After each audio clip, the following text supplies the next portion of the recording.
Now on to a terror attack in the U.S. We are 5 days away from the start of the trial of Army Major Nidal Hasan, accused of slaughtering 13 people and injuring more than 30 others in 2009.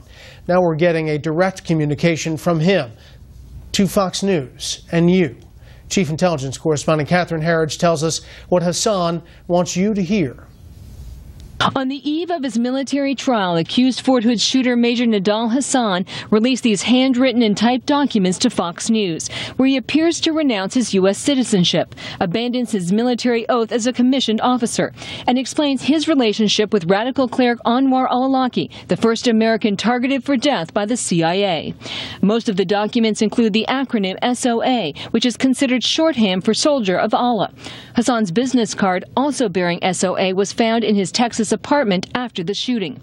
Hasan's attorney for civil matters, John Galligan, verified the authenticity of the documents and the signature, adding that the 42-year-old Army major, who was acting as his own attorney, directed him to provide the writings to Fox News. Quote, "He represented to me that he either personally wrote in longhand or typed the statements at issue.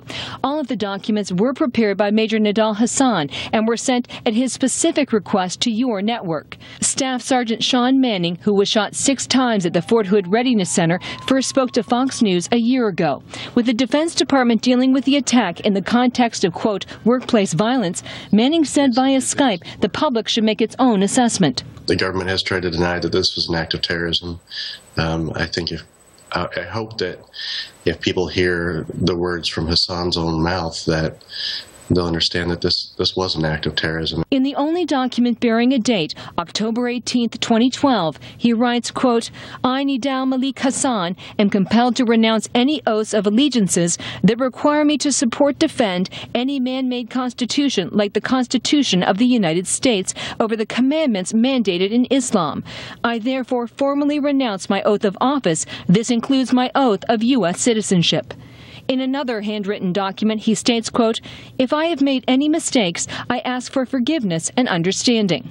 In the only typed document, Hasan declares American democracy and Sharia law are incompatible. Quote, "There is an inherent and irreconcilable conflict. In an American democracy, we the people govern according to what we the people think is right or wrong, even if it specifically goes against what Almighty God commands."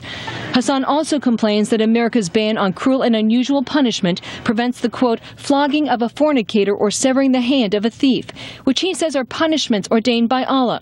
An expert in Islamic history and the Quran reviewed the documents. So I think it's clearly an after-the-fact issue where he now is trying to put the sort of personal jihad that he involved in, trying to put it into a larger religious and sort of geopolitical context and justify what he's doing, perhaps in a sense to himself, but also, I think, in large measure to the folks in the Islamic world. On his relationship with the radical cleric with whom he exchanged emails before the massacre, Hasan writes, quote, "He was my teacher, mentor, and friend. I hold him in high esteem. May Almighty Allah accept his martyrdom." He's clearly saying that he's a homegrown extremist and he's somebody who identifies with al-Qaeda's ideology. He's somebody who definitely reached out to an al-Qaeda cleric and who decided he was going to take up al-Qaeda's cause here on American soil.